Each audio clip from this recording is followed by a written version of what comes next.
welcome to Hacking Your ADHD. I'm your host, William Kerb, and I have ADHD. On this podcast, I dig into the tools, tactics, and best practices to help you work with your ADHD brain. Hey team, recently when I was talking with my therapist, they mentioned that it seemed like I frequently would go into the Fawn response. I was taken a little aback by this because, while I felt like I'd heard of the Fawn response before, it wasn't something that I was overly familiar with or even could particularly put my finger on exactly what it was. Fortunately for me, I run a podcast where I can dive into topics like this and glean a little bit more understanding about things that I'm interested in. While most of us have probably heard of the fear responses of fight, flight, and freeze, there is also a fourth response known as fawning. In today's episode, we're going to be looking at all the fear responses, as well as how we can start working on better controlling those responses. If you'd like to follow along on the show notes page, you can find that at hackingyyouradhd.com/140. All right, keep on listening to find out how you respond to fear.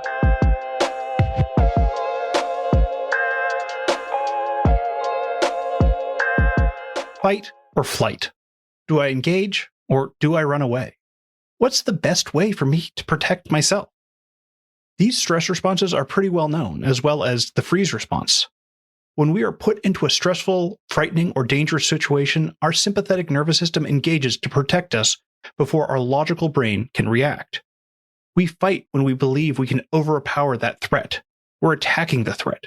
While this certainly could be physical, it could also come out as yelling, intense anger, or even crying. In flight, we're looking to avoid the threat entirely by running away. This response tends to lend itself to physically removing ourselves from the situation, but it can also come out as cutting off communication.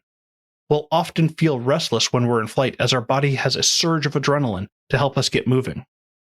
When we freeze, we're stuck in place. This is very much the deer in headlights response. It's what our body does when it thinks it can't fight or run away. We might feel a sense of dread and feel an internal heaviness that makes it hard to move. But additionally, we also have the fawn response, which is when we try and appease whoever is triggering the response. This basically comes down to people pleasing. Now, it's important to remember that just like fight, flight, and freeze, fawning is an automatic response. It isn't a conscious decision. And this comes from the fact that fawning also tends to be a trauma response. It's something that's learned for survival. Someone who is fawning has learned to try and do it to avoid abuse. While abuse is never the victim's fault, abuse victims often feel like the abuser's behavior is their fault, and so they try to appease them to then perhaps keep their abusers happy and from further abuse. Fawning behavior can also include being overly dependent of the opinions of others, having very few boundaries and being unable to enforce the boundaries that they try to create, vulnerability to narcissists, and also finding themselves easily controlled and manipulated. One of the issues that comes up with people-pleasing, however, is that people-pleasing in and of itself isn't always a bad thing.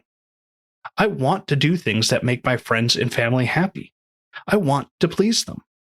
I also strive to be kind to those around, regardless if I know them or not. That's not a bad thing. The negatives come out when it becomes compulsive, when it's done at the detriment to one's own self.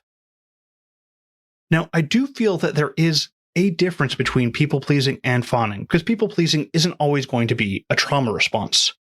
With just people-pleasing, there can be a grown resentment formed because the pleaser is creating an unspoken contract. They're doing these things so that they can win the favor of whoever they're pleasing. But it can also morph from just trying to avoid abuse to avoiding someone not liking you. So you have to make sure that you're pleasing them and maybe they'll like you and everything's honky-dory, right? And I think this fits in snugly with ADHD when we consider something like rejection-sensitive dysphoria, RSD, because that rejection, real or perceived, can feel physically painful. And we can develop the tendency to people please because we want to minimize that pain of rejection. And we don't want to form these new traumas. And trauma is hard. It isn't straightforward. One of the interesting aspects of my trauma, at least, is the fact that I feel shame over the very fact that I have trauma. I don't want to talk about it, not because I'm ashamed of what happened to me, but because I feel like it should have been worse for me to have trauma around it. I mean, the feelings are valid, even if the logic isn't really all that sound. But we don't get to decide what we have trauma around. I think the problem we have is that we definitely feel like there is a difference between having big tree trauma, and we don't want to diminish what has happened to people who have gone through some truly horrific things. But that doesn't mean the things that I've gone through weren't traumatizing. Personally, I was a victim of sexual abuse as a child. And I'm hesitating to say that because, again, I feel that, well, yes, what happened was abuse. It also feels like maybe it wasn't all that traumatic. Maybe it wasn't as bad. I realize how that sounds. I realize it's kind of ridiculous.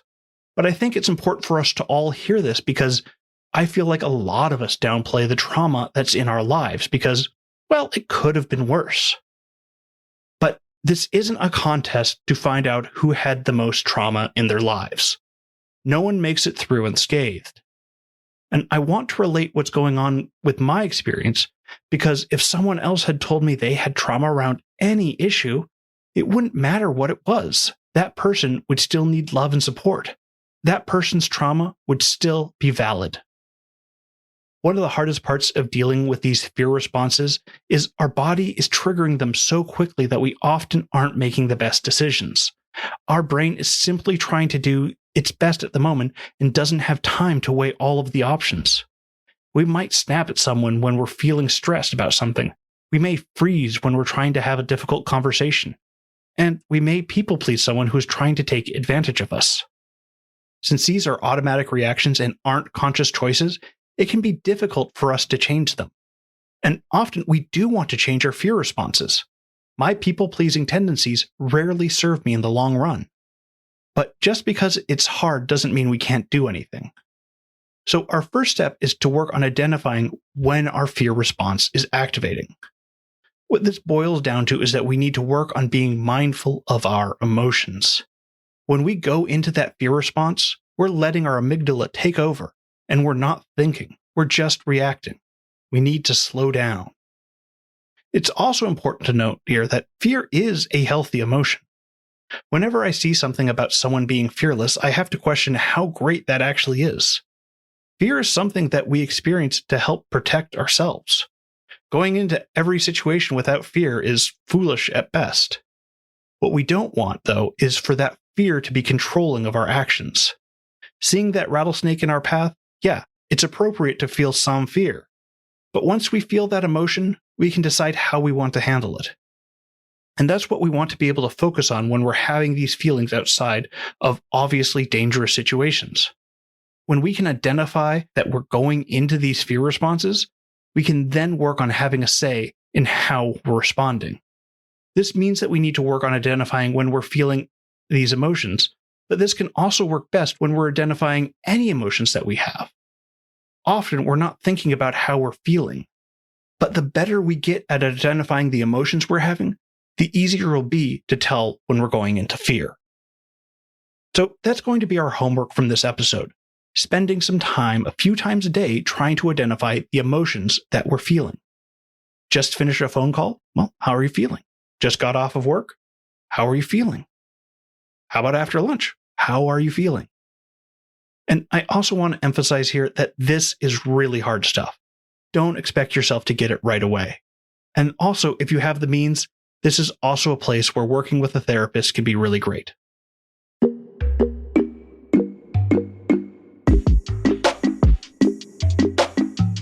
Thanks for sticking with me all the way to the end. Before you go, though, let's do a quick rundown of today's top tips. 1. When faced with a threat, our body's automatic responses can be fight, flight, freeze, or fawn. 2. Fawning behavior is a trauma response that involves people-pleasing to avoid abuse. People-pleasing can become a problem when it's done compulsively and to the detriment of one's own self-interest. 3. It's important to be mindful of our emotions and identify when we are in a fear response. While fear is a healthy emotion that can help protect us, we don't want to let it control all of our actions. 4. Identifying and acknowledging our emotions can be helpful, and seeking a therapist can be especially beneficial in this case. That's it. Thanks for listening. I'd love to hear what you thought of this episode. Feel free to contact me over at hackingYourADHD.com/contact. If you'd like links or to read this episode's transcript, you can go to the show notes page at hackingYourADHD.com/140. If you'd like to support the show, the best way to do so is to let someone know about the show, especially if you think a particular episode would resonate with them. Just click that share button on your podcast player. Or you can consider supporting me over on Patreon. Just go to hackingYourADHD.com/Patreon to find out more. And now for your moment of dad.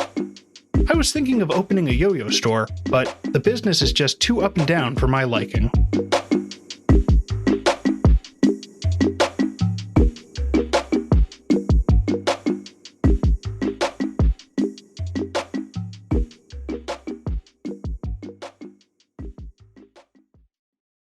Marketing is hard.